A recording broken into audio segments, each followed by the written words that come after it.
মামা মামা লাইক না দিলে কি করবো? লাইক শেয়ার না দিলে কি করবো? দেখা যাবে আলু ভাজি দিছাবো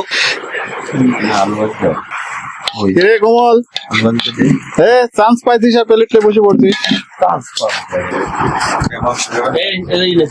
এই খাবার 2 বার 3 বার নাকি অল্প করে দে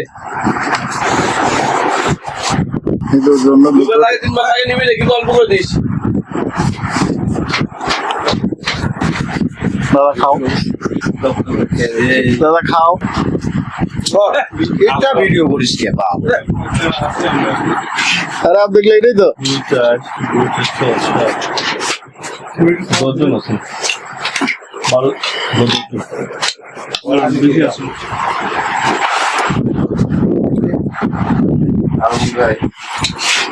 কাজ